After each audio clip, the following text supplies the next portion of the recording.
Hey everyone, so now that you are comfortable with trig functions and finding the period and the amplitude and all that new vocab from last week, and you know how to graph them, you know what they look like now, we are moving on to how do we solve problems, how do we take like an application type question, a word problem, and use what we know about these trig functions to help us solve the problem and to model it with an equation. So we're going to do one example together today, and then I will leave you with a second one. It's a little bit more challenging to try on your own at the end, and then check your answers later. So our first question here is the grade 11 class is tracking their friend, Ross, who is riding a Ferris wheel. They know that Ross reaches the maximum height of 11 meters at 10 seconds, and then reaches the minimum height of 1 meter at 55 seconds. So we need to pick out the important information of that. We need to sketch the graph of the situation and maybe even a picture to help us out. And then determine the equation of a sinusoidal function that models a problem. I don't know if you've seen this word yet. I don't remember. But sinusoidal function really just means sine or cosine. I guess in tan too. We're not really focusing on the tan graph right now, but a sinusoidal function is like a specific type of periodic, right? We talked about periodic being a repeating pattern, but sinusoidal is specifically that wave-like shape of sine and cosine. So we want to know, basically the point of this is being able to decide which one should we use. You can really use both, like either of these, and you won't be wrong, but one of them is usually easier to help you make an equation.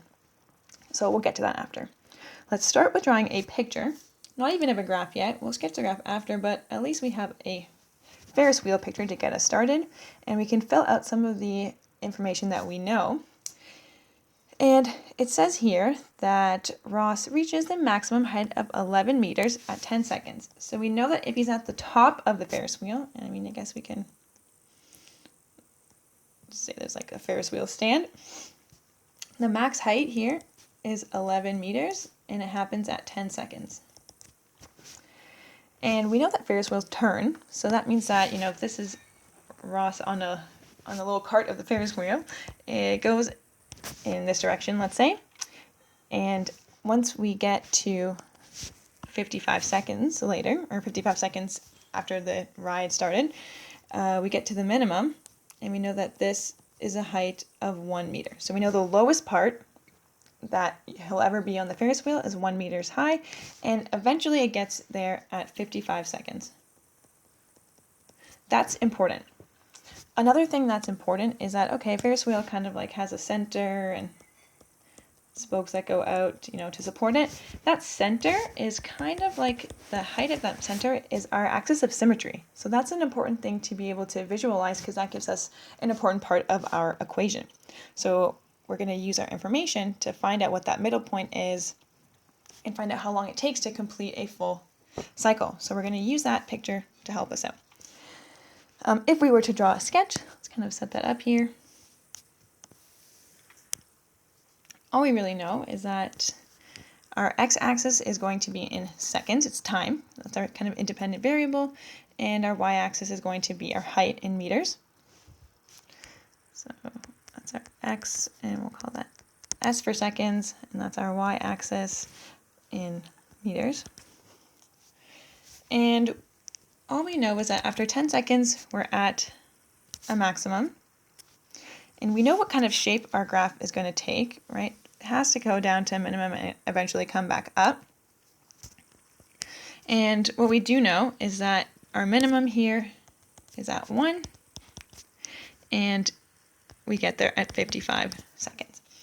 Now, from last week, if you remember, we kind of talked about how our graph really happens in like quarters, right? It starts at the top, let's say for this type of shape, it's going to eventually have to go to the middle, down to the minimum, back to the middle, and back up to the top. So we can kind of use that to help us figure out, well, what is this point here and what is this point here? So we have our max is 10 and our minimum is 1. You can kind of estimate it visually. 10, 11. Wow, that's what I meant up here. Max is 11 and min is 1. meter. So you can decide on your own, well, okay, that's 10 apart, or you can actually do our subtraction. So to find our amplitude, we would say max minus min over 2, or 11 minus 1 over 2, and we would get 5. So we already have our amplitude, our A value, and to find our equation of the axis, which also ends up being our C value at the end of our equation, is what we figured out last week. We can add those together and get 6. So we know that that middle line, I'll put with like a horizontal line there, that equation of the axis, that's at 6 meters. So we already have that filled out, and we know that the distance from there to the top is 5, and from the middle to the minimum is also 5. So that's 2 parts of our equation already done. We still need to decide what type of trig function are we going to use, cosine or sine. To make it easier, we need to know if there's a shift left or right, and we need to find out the k value, which means that we also need to find the period. That's important. How long does it take for one cycle? Well, based on our visual here, we know how long it takes to get to half the cycle, right? To get from the maximum over here and get down to the minimum, then we know that's from 10 seconds to 55 seconds. So you can subtract it, or you can know that our half of a cycle is 45 seconds. So if that's half, then we know it has to, like these are all equivalent sections. So to get back up to the top here, that's going to be another 45 seconds. So that means in total, our period is 90 seconds, which is great. So now we can find our k, because remember, to find our k value, we do 360, or maybe we haven't talked about this. We've talked about how our period is 360 divided by k, and it works the other way too. To find our k value, we do 360 divided by the period. So now we have 360 divided by 90, which gets us a k value of 4. So we are almost there. What we need to still talk about is what should we use? So we have 2 types of graphs that we know so far.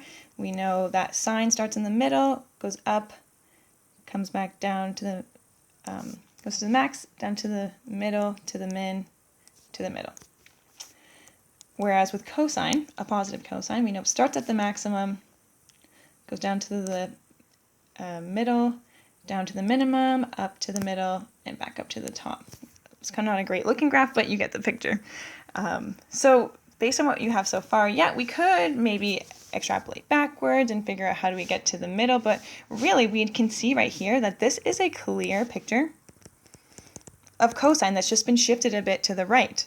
And do we know how much it's been shifted to the right? Yeah, because we know right here where it starts is at 10 seconds. So we can say that our d value, that horizontal shift, is 10 seconds. And we can pick a cosine function because we know it starts at the max. So let's take a look here. If we want to put it all together, we would say f of x is, we need our, well, if we set it up, we'll put not sine. We picked cosine, cos k x minus d. Right, we have that kind of as our outline, but now we've found every single part that we need, so we can put it all together and say that to represent this Ferris wheel, Ross on the Ferris wheel, we would put 5 cos 4 x minus 10 plus 6. And that is your whole equation.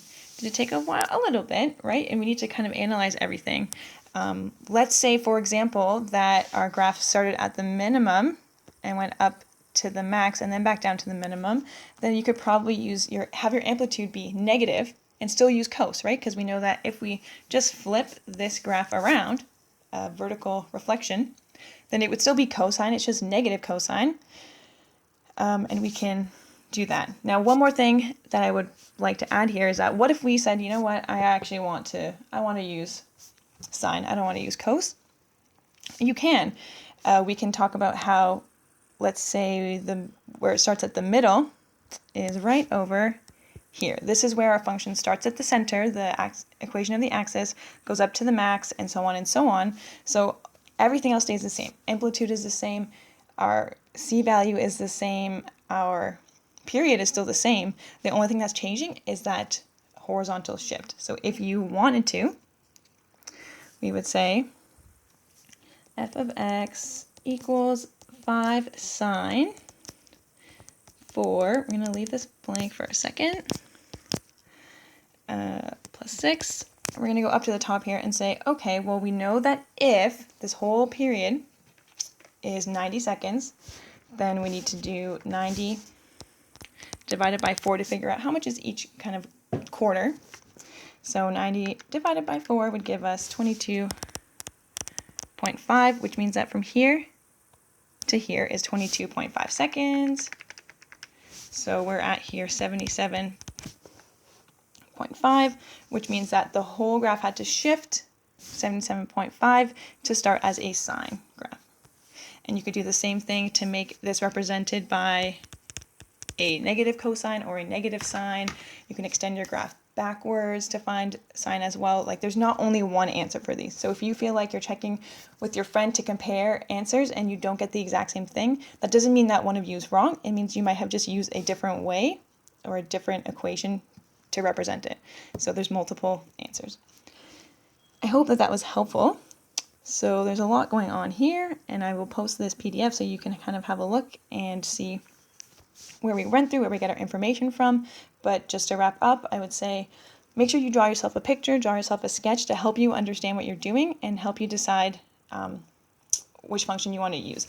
I kind of find it helpful, since you're still beginning, to draw out your sine and cosine basic functions so you have an idea of what they look like and what you're looking for, and compare it to what you have in front of you.